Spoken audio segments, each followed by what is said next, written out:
Mga kapatid, ang homilya po ngayong araw ng Lunes pong ito ay hango po sa babasahin kong ito. Juan, Kapitulo 20, versikulo 1 hanggang 2, versikulo 11 hanggang 18. Ang muling pagkabuhay ni Jesus. Madilim-dilim pa ng unang araw ng Sanlinggo. Pumunta si Maria Magdalena sa libingan. Naratnan niyang naalis na ang batong nakatakip sa pinto ng libingan. Dahil dito, patakbo siyang pumunta kay Simon Pedro at sa alagad na mahal ni Jesus.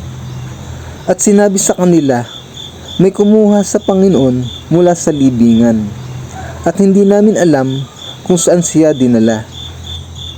Nagpakita si Jesus kay Maria Magdalena.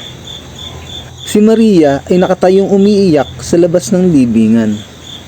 Nang yumuko siya at sumilip sa loob, may nakita siyang dalawang anghel na nakadamit ng puti at nakaupo sa pinaglagyan ng bangkay ni Jesus.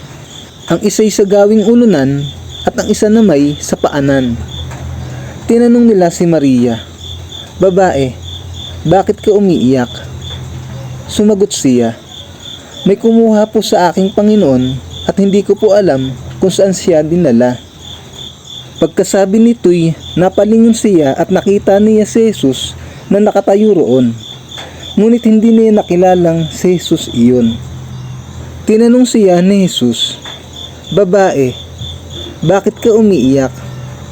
Sino ang hinahanap mo?" Akala ni Maria ang kausap niya'y ang hardinero, kaya't sinabi niya, "Ginoo, kung kayo po ang kumuha sa kanya, pakituro nga po ninyo sa akin kung saan ninyo siya dinala at kukunin ko."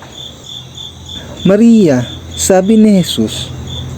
Humarap siya at kanyang sinabi sa wikang Hebreo, "Rabboni," na ang ibig sabihin guro. Sabi ni Jesus, "Huwag mo akong hawakan sapagkat hindi pa ako nakakapunta sa Ama.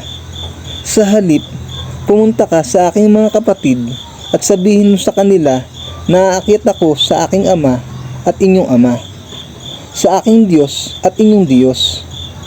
Kaya't si Maria Magdalena ay pumunta sa mga alagad at sinabi sa kanila, "Nakita ko ang Panginoon," at sinabi rin niya sa kanila ang bilin ni Jesus. Ang mabuting balita ng Panginoon. Pinupuri ka namin, Panginoong Hesukristo.